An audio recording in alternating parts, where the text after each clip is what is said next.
E aí, pessoal, tudo em ordem com vocês? Sejam muito bem-vindos a mais um vídeo de interação humano-computador. E agora nós vamos falar de engenharia cognitiva. Já vai dando seu like aí. Então, vamos nessa! Esse tipo de engenharia é aquela que envolve a aplicação da ciência da cognição para o desenvolvimento de artefatos. Em nosso caso, artefatos de software, promovendo o engajamento das pessoas. Nós devemos entender os processos cognitivos, aqueles de aprendizado, também a capacidade e as limitações da nossa mente, no intuito de usar esses processos para desenvolver sistemas melhores, agradáveis, motivadores, prazerosos e principalmente fáceis de usar. Na engenharia cognitiva, a gente verifica dois lados da interface, o do sistema e também o do usuário. Isso para a realização de tarefas com sucesso, resolvendo problemas efetivamente do usuário, verificando ainda a complexidade de cada tarefa no seu caminho de interação e também as variáveis psicológicas da mente humana e as variáveis físicas. Como preocupações na engenharia cognitiva, nós temos que entender a mente humana, como ela é organizada e também como as ações se organizam para alcançarmos um determinado objetivo. Aqui nessa figura nós temos células humanas e também as sinapses, que são conexões que formam o nosso pensamento. Lembrando que em cada parte do cérebro a gente tem o tratamento de diferentes características de nosso raciocínio. Para termos um aprendizado efetivo, a cognição trabalha com a repetição. Aquela repetição cotidiana é importante, que é diferente de decorar assuntos. Geralmente, na véspera de provas, os alunos tendem a repetir várias vezes um conceito para que eles possam utilizá-los também no dia da prova, acertando as questões. No entanto, isso é um armazenamento de curto prazo, onde a gente tende a esquecer esses conceitos rapidamente. E para formar um armazenamento de longo prazo, então nós devemos fazer uma repetição natural e interessante. Lembrando ainda que o estresse e a pressão interferem na nossa cognição. Coloquem aí se vocês já tiveram momentos de dar branco em provas, isso principalmente pela pressão que vocês sentiram naquele momento, ansiedade e outras questões psicológicas. O nosso cérebro valoriza a descoberta, então ele verifica a importância das informações para armazená-las. O esquecimento, dessa maneira, não é uma falha do nosso cérebro, mas sim uma característica que evita a sobrecarga de informação e também possibilita uma valorização de conceitos importantes, na medida que só os importantes que vão ser armazenados, aqueles úteis à nossa vida. Esse pesquisador, o Ehrman, ele nos mostra a curva de esquecimento, onde os conceitos imediatamente vistos, eles são retidos. No entanto, após cerca de 20 minutos, já há uma queda drástica na retenção. Apenas 58% dos conhecimentos são retidos após esses primeiros 20 minutos. E aí a curva é decrescente. Para ter uma boa cognição, nós devemos também pensar que o erro faz parte do processo de aprendizado.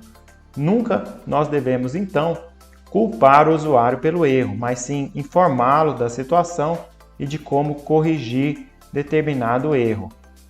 Ainda é interessante mostrar os parabéns aos acertos. Essa figura é clássica e nos mostra que o conhecimento, o aprendizado, está na intersecção dos acertos e dos erros. Para ter uma maior retenção de conhecimento, de aprendizado, nós podemos utilizar as metodologias ativas. Um exemplo é a sala de aula invertida, onde os alunos vão buscar conhecimento e demonstrar esse ao professor. O professor também, nesses casos, ele é chamado de tutor, onde ele instiga os alunos, mostra caminhos e não soluções prontas e promove a descoberta de vários conceitos, resolvendo problemas reais do nosso dia a dia. A engenharia cognitiva, então, em seus dois lados, tem aí o trabalho com as variáveis psicológicas, envolvendo as intenções dos usuários, seus objetivos, e também as variáveis físicas, os estados do sistema, se o sistema está esperando o cadastro, depois do cadastro preenchido, se foi gravado com sucesso e assim por diante. E também apresentando em suas variáveis os controles físicos, os mecanismos de interação, teclado, mouse e tela sensível ao toque, por exemplo. Um exemplo clássico de engenharia cognitiva, que é mostrado em vários materiais, é o do controle de temperatura e fluxo de água em torneiras, onde existem vários problemas. O primeiro é o de mapeamento, onde a gente deve pressionar, trabalhar aqui, interagir com esses mecanismos para conseguirmos o resultado ideal, que é o volume de água desejado e também a temperatura desejada pelo usuário. Então, qual o controle de água quente? Geralmente são colocados adesivos azuis e vermelhos, ou as letras F de frio e Q de quente em cada instrumento aqui de manuseio da torneira. Também existem dificuldades de controle. Coloque aí também nos comentários se vocês já tiveram dificuldades em torneiras e registros de água, especialmente em locais que vocês não conheciam, como hotéis, por exemplo.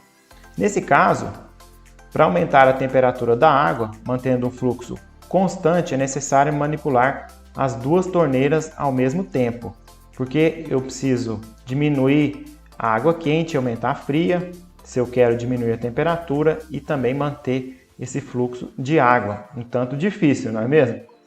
Vamos ao próximo slide. Nós temos também dificuldade, nesse caso, de avaliar a situação.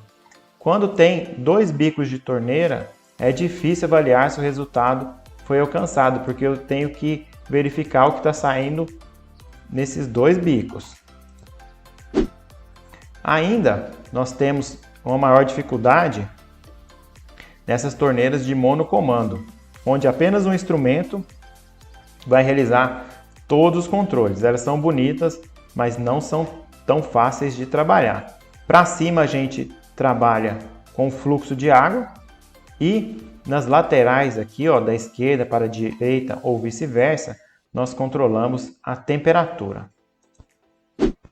Agora na parte dos sistemas, um exemplo interessante é o da definição de cor nos nossos sistemas, para a gente escolher uma determinada cor.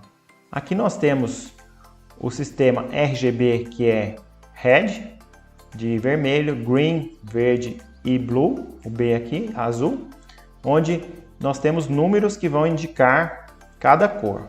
E aí nesse exemplo aqui é difícil de avaliar qual a cor que a gente conseguiu selecionar, ou conseguiu trabalhar aqui, escolher nessa interface. Nessa segunda opção já está bem melhor, porque nós temos um preview que nos permite avaliar a cor que foi selecionada aqui por esses três controles.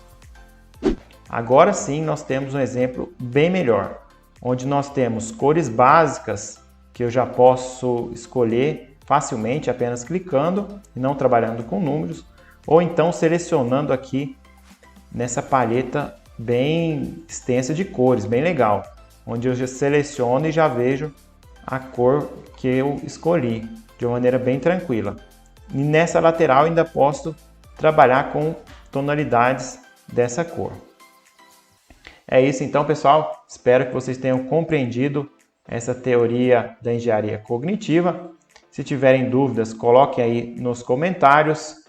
Eu agradeço a audiência, peço que se inscrevam no canal e também que curtam esse vídeo. Até o próximo, um abraço!